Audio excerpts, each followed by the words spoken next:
अगर वो इनकार भी करे तो भी इसका ज़मीर तो मुतमईन रहेगा कि इसने कामनी के साथ गद्दारी नहीं की, अपने ईमान से बेवफाई का मुर्तकिब नहीं हुआ और अपनी पेशा वराना तरबियत के साथ साथ इसने अपने मुसलमान होने को नहीं भुलाया, अपने ईमान और ज़मीर के मुताबिक अपना फ़र्ज़ अदा किया है। अगले 3 रोज़ कैसे गुजर गए ताहिर और कामनी को इल्म ना हो सका। अलबत्ता इन 3 दिनों में ताहिर ने बिल्कुल गैर जानिबदारी से कामनी की शख्सियत का मुकम्मल जायजा लेने के बाद ये नतीजा अहस कर लिया था कि कामनी अग्रवाल की काया पलट हो चुकी है। वो एक बदली हुई लड़की थी, इसके अंदर कोई बहुत बड़ी इनकलाबी तब्दीली जन्म ले चुकी थी जो ना सिर्फ इसके बल्कि सारे हिंदू समाज के लिए बहुत धमाका खेज साबित हो सकती थी।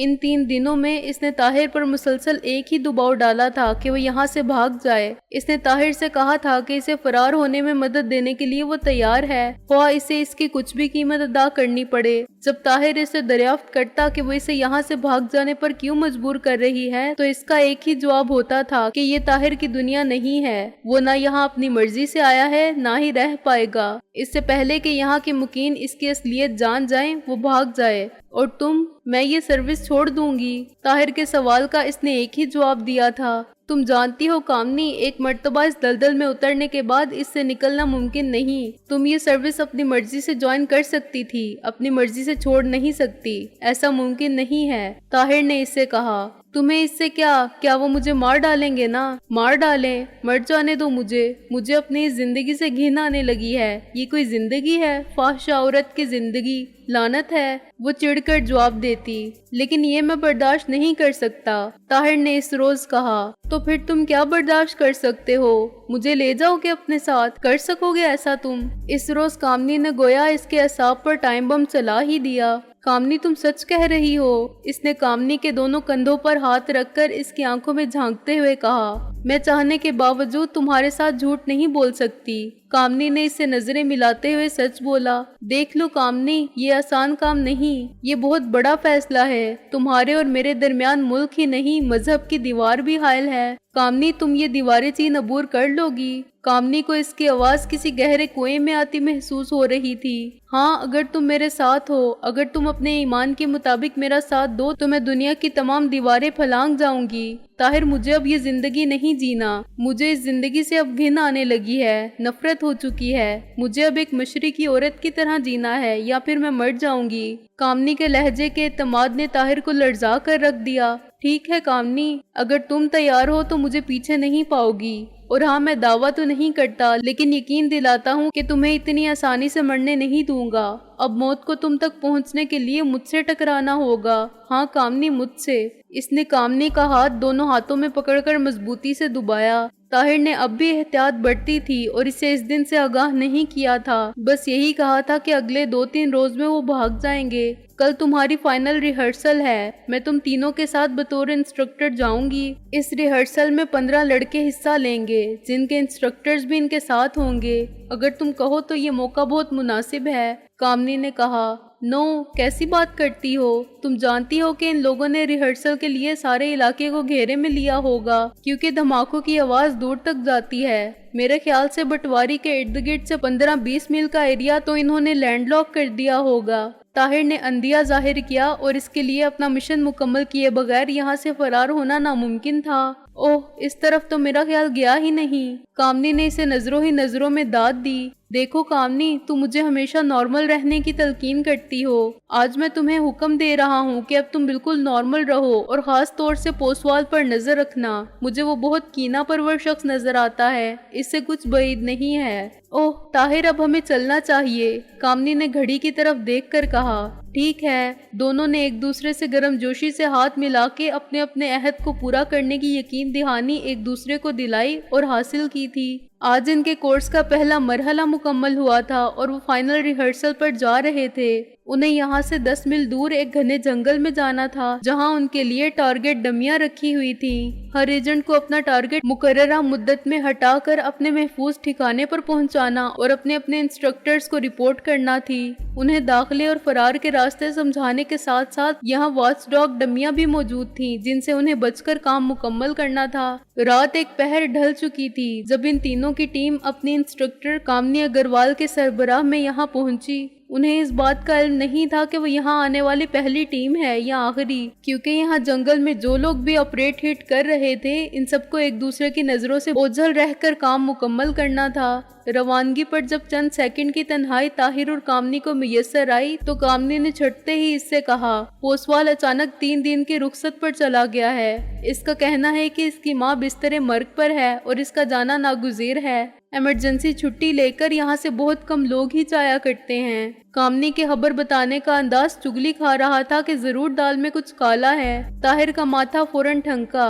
اس کی چھٹی حص نے بتایا کہ کیپٹن پوسوال صاحب کا پیٹ نوز بھی ہے، اب اس جنگل میں ان کا شکار کھیلے گا کیونکہ ایسی کاروائیاں یہاں آف دا ریکارڈ ہی کی جاتی ہیں، لیکن اس نے کامنی کو پریشان کرنا مناسب نہیں جانا۔ ممکن ہے ایسا ہی ہو، اس میں پریشان ہونے والی کیا بات ہے؟ طاہر تم ہوشیار رہنا، میں خود ساری کاروائی مکمل کر لوں گی، تمہاری اوکے رپورٹ دے دوں گی، لیکن بھگوان کے لیے تم۔ ابھی اس کی بات نامکمل ہی تھی جب مشتاق انہیں اپنی طرف آتا دکھائی دیا، لیکن طاہر نے اسے ہاتھ اور آنکھوں کے اشارے سے مکمل اطمینان دلانے میں کوئی کسر نہیں اٹھا رکھی۔ چاروں اپنے لیے مخصوص کردہ جگہ پر پہنچ گئے۔ آسمان پر بادلوں کے ٹکڑے تیر رہے تھے کیونکہ یہاں اب کسی بھی لمحے بارش شروع ہونے والی تھی۔ اندھیری رات اور جنگل کے سناٹے نے فضا میں ایک بے نام سا خوف بٹھا دیا تھا۔ کامنی نے جیپ کے بونٹ پر نقشہ بچھا کر انہیں جنگل کی لوکیشن سمجھائی اور مشتاق کے بعد 5 منٹ کے وقفے سے سلیم کو بھی جنگل میں دھکیل دیا، جس کے بعد طاہر کی باری تھی۔ جیسے ہی طاہر نے قدم آگے بڑھایا، اس نے طاہر کا بازو تھام لیا۔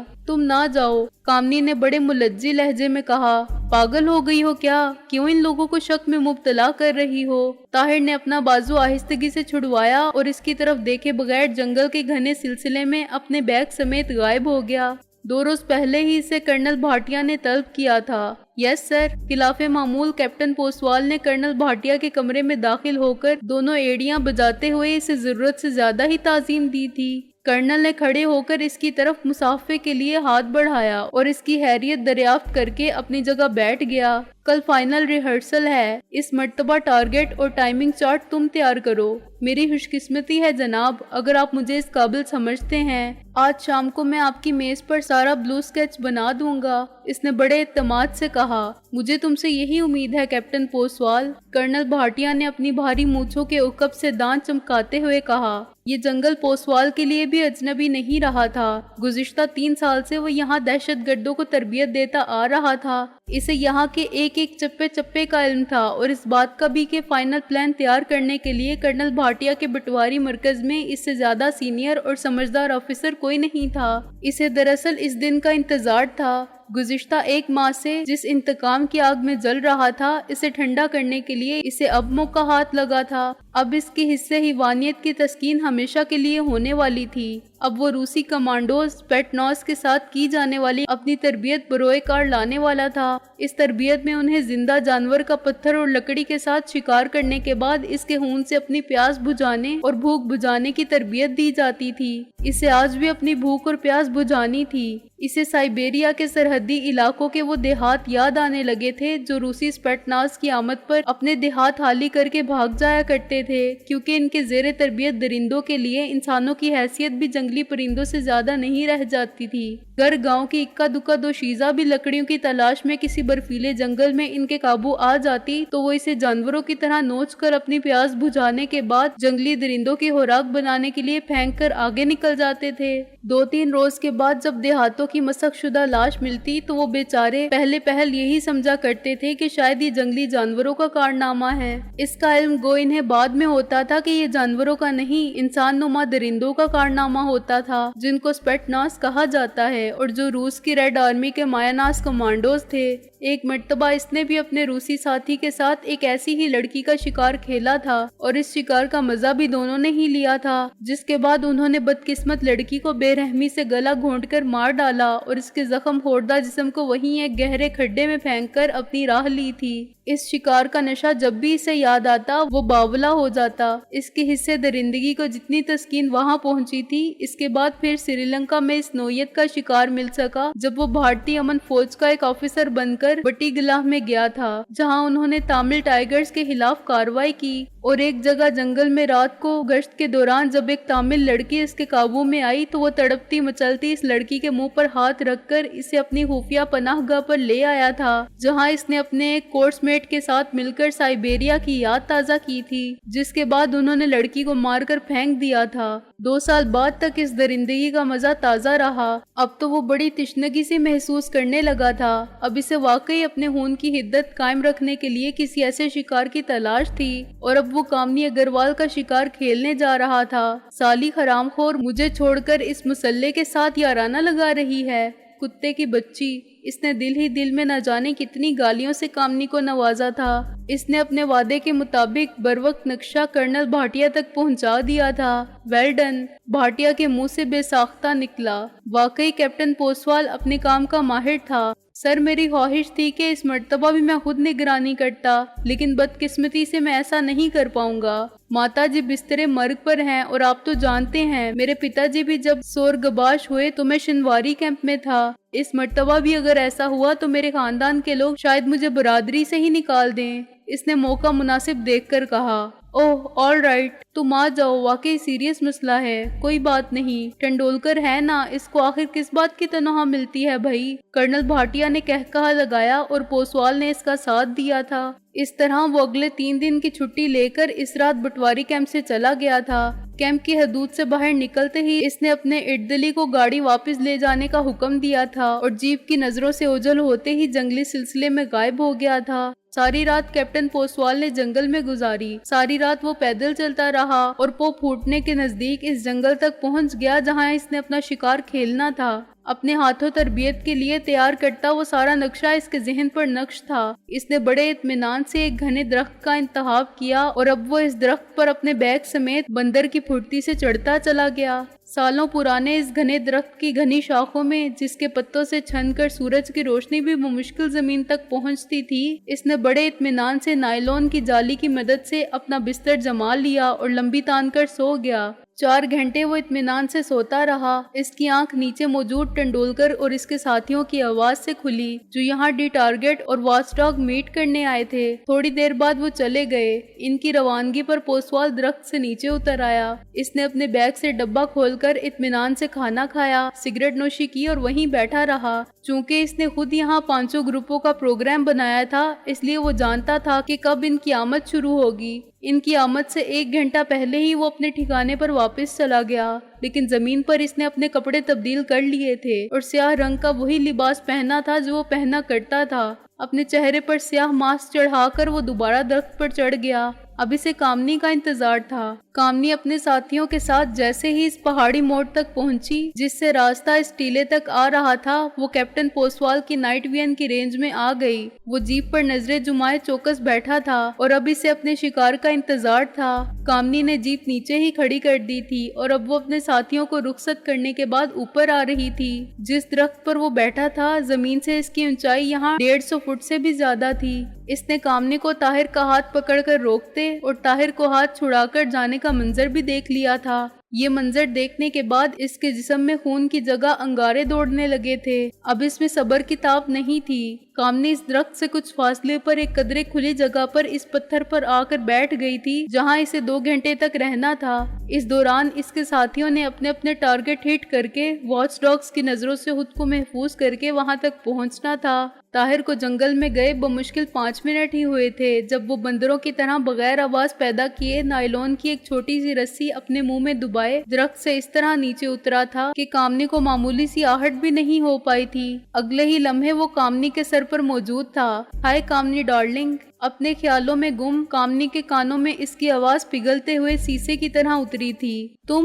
اس نے بیٹھے بیٹھے گردن گھمائی اور چاند کی روشنی میں اپنے سامنے کیپٹن پوسوال کو دیکھ کر سہم گئی۔ ہاں میں، کیا بات ہے، تم ڈر گئی کیا؟ ارے بھائی میں تمہارا دوست ہوں، تمہارا پرانا یار۔ یہ کہتے ہوئے وہ جس لگا کر کامنی پر اس طرح گرا کہ ایک ہاتھ اس کے منہ پر سختی سے جما دیا، دوسرے ہاتھ سے اس نے کامنی کو اس طرح جکڑ لیا تھا کہ اس کے لیے اپنی جگہ سے جنبش کرنا بھی ممکن نہیں رہا تھا۔ پلک جھپکتے ہی اس نے نائلون کی رسی سے کامنی کے دونوں ہاتھ پیچھے کی طرف باندھ کر اسے زمین پر گرا دیا تھا۔ ابھی وہ بمشکل سیدھا ہی کھڑا ہوا تھا کہ اس کی کمر پر پڑنے والی زوردار لات نے اسے سامنے درخت سے ٹکرا دیا۔ غصے اور حیرت سے پوسوال نے گردن گھمائی۔ سامنے طاہر کھڑا تھا۔ طاہر نے اس کی موجودگی کے امکان کو ذہن میں رکھا تھا۔ اس نے کامنی کی بات کو نظر انداز نہیں کیا تھا اور بظاہر اسے یہ تاثر دینے کے بعد کہ وہ جنگل میں گھس چکا ہے، وہ یہیں زمین پر چپک کر بیٹھ گیا تھا۔ اندھیرے کی وجہ سے پوسوال کو درخت سے اترتے تو نہیں دیکھ سکا تھا، البتہ اس نے کامنی کے منہ سے نکلنے والی ہلکی سی چیخ نما آواز کے ذریعے حالات کی سنگینی کا اندازہ کر لیا تھا۔ کامنی تک پہنچنے سے پہلے پوسوال نے اس کے دونوں ہاتھ باندھ دیے تھے۔ زخمی سام کی طرح بل کھا کر پوسوال نے اس کی طرف دیکھا اور مغلزاد بکتا ہوا اس پر حملہ آور ہوا، لیکن طاہر نے بمشکل اس کا وار خالی کر دیا۔ پوسوال کا وار ضرور خالی گیا تھا، لیکن اس کے قدموں نے زمین نہیں چھوڑی تھی۔ وہ اپنے قدموں پر مضبوطی سے کھڑا تھا۔ پھر اچانک اس نے بالکل خلاف توقع الٹی کلابازی لگائی اور طاہر پر آن پڑا۔ اس مرتبہ طاہر پر حملہ اتنا اچانک اور بھرپور تھا کہ وہ منہ کے بل زمین پر آ رہا۔ پوسوال کا سارا وزن اس پر موجود تھا۔ اس طرح اچانک ہونے والے حملے نے طاہر کو حواس باختہ کرنے کی بجائے اس کا غصہ دو چند کر دیا اور اس نے دوسرے ہی لمحے خود کو سنبھال لیا۔ اس سے پہلے کہ پوسوال اس کی گردن پر اپنا داؤ آزمائے، طاہر نے زمین پر اس طرح اس کے بدن سمیت پلٹا کھایا اور پوسوال کسی سپرنگ کی طرح اچھل کر دور جا گرا، لیکن طاہر کے زمین پر قدم جمانے سے پہلے ہی وہ سنبھلا اور قدرے جھکتے ہوئے اس نے اپنی پنڈلی سے بندھا خنجر نکال لیا۔ شاید پوسوال نے لاشعوری طور پر کامنی کی طرف سے ہونے والی مزاحمت کے پیش نظر کمانڈوز کی طرح اپنے جسم سے خنجر باندھنا ضروری سمجھا تھا، یا پھر اپنی تربیت کو فراموش نہیں کیا تھا۔ کامنی جس کے دونوں ہاتھ کمر کے پیچھے بندھے تھے، بڑی بے بسی سے یہ تماشا دیکھ رہی تھی۔ پوسوال نے اس کے ہاتھوں کو اس طرح گانٹ لگائی تھی کہ اسے اپنا جسم باہوں سے گزار کر ہاتھ سامنے لانا ہی کامنی اگروال کے لیے ممکن نہ تھا۔ اس کے باوجود اس نے ہمت نہیں ہاری تھی۔ طاہر کی آمد نے اس کا حوصلہ دو چند کر کے اس میں نئی زندگی پیدا کر دی تھی، ورنہ تو پوسوال کے اچانک حملے کے بعد وہ زندگی سے ہی نا امید ہو چکی تھی۔ چاند کی روشنی میں خنجر اس کے ہاتھ میں چمک رہا تھا، اس سے زیادہ چمک پوسوال کی شکاری آنکھوں میں اتر آئی تھی، بالکل اس بھیڑیے کی طرح جسے بہت بھوک کے بعد اچانک شکار دکھائی دیتا ہے۔ طاہر ہوشیار! کامنی نے چیخ کر اپنی دانست میں طاہر کی مدد کرنا چاہی۔ وہ بیچاری اس کے سوا اور کچھ کر بھی نہیں سکتی تھی۔ طاہر کی آنکھیں پوسوال کے ہاتھوں پر جمی تھی۔ اسے اپنے انسٹرکٹر کی وہ وارننگ یاد آ رہی تھی جو اسے دوران تربیت بار بار دی جاتی تھی، اگر ایک لمحے کے لیے بھی دشمن کے ہاتھوں کی حرکت سے غفلت برتی تو دنیا کی کوئی تربیت تمہیں نہیں بچا سکے گی۔ دماغ، آنکھیں اور ہاتھ ایک ساتھ رد بعمل ہوں، سمجھے تم؟ ایک ساتھ۔ اگر تینوں میں سے ایک بھی آگے پیچھے ہو گیا تو مارے جاؤ گے۔ اور طاہر کو دماغ، آنکھیں اور ہاتھوں کو ایک ساتھ رو بعمل کرنا تھا، کیونکہ اس نے اسی فن پر کمال حاصل کیا تھا جس کی آزمائش اب ہونے جا رہی تھی۔ عقاب کی طرح وہ چکنا اور زمین پر مضبوطی سے قدم گاڑے کھڑا تھا۔ پوسوال نے خنجر کو ہاتھوں میں تولا اور زکند بھر کر اس پر حملہ آور ہوا۔ یہ الگ بات کہ طاہر نے اپنی جگہ سے ہٹ کر اس کی پشت پر الٹا ہاتھ جمایا اور وہ سیدھا سامنے درخت سے ٹکرایا تھا، لیکن حیرت انگیز طور پر وہ سنبھل گیا اور اس سے پہلے کہ طاہر اپنے حملے کا آغاز کرتا، پوسوال اس کے سامنے کھڑا تھا۔ اس مرتبہ بھی اس نے ہاتھ چلایا اور طاہر جھکائی دے کر الگ کھڑا رہا۔ تیسرے حملے سے پہلے اچانک طاہر کمر کے بل زمین پر گرا۔ اس کی یہ حرکت کامنی اور پوسوال دونوں کے لیے چونکا دینے والی تھی۔ کامنی کی طرح پوسوال نے بھی یہی اندازہ لگایا کہ شاید وہ لڑکھڑا کر گرا ہے، کیونکہ اس کے گرنے کا انداز ہی ایسا تھا۔ پوسوال نفرت، حسد اور غصے کے ناقابل برداشت جذبات کے ساتھ اس پر جھپٹا، لیکن طاہر کی طرف سے غیر متوقع عمل سے کامنی کی آنکھیں چندھیا گئیں۔ طاہر نے اپنی طرف بڑھتے ہوئے پوسوال کے بالکل نزدیک آنے پر دونوں ٹانگیں اپنے پیٹ سے لگا کر پوری قوت سے پوسوال کے پیٹ پر ماری۔ یہ حملہ اچانک، بھرپور اور پوسوال کے لیے سرپرائز تھا۔ ہوا میں اچھل کر وہ زمین پر گرا اور دوبارہ نہ اٹھ سکا، کیونکہ گرتے ہوئے اس کی پوزیشن بگڑ گئی اور ہاتھ میں پکڑا خنجر اس کی گردن کے نیچے آ گیا۔ पोसवाल मुंह के बल गिरा था। ताहिर झटके से बाजीगरों की तरह कदमों पर उठकर खड़ा हो गया। वो पोसवाल की तरफ से अगले हमले का मुकाबला करने के लिए पर तोल रहा था, लेकिन पोसवाल के जिस्म ने 2-3 झटके खाए और ठंडा पड़ गया। शायद ये खंजर जहर में भुजा हुआ था। बर्क रफ्तारी से आगे बढ़कर इसने कामनी के हाथ खोले, जो बच्चों की तरह खौफजदा सिसकियां लेती इसके गले से लग गई थी।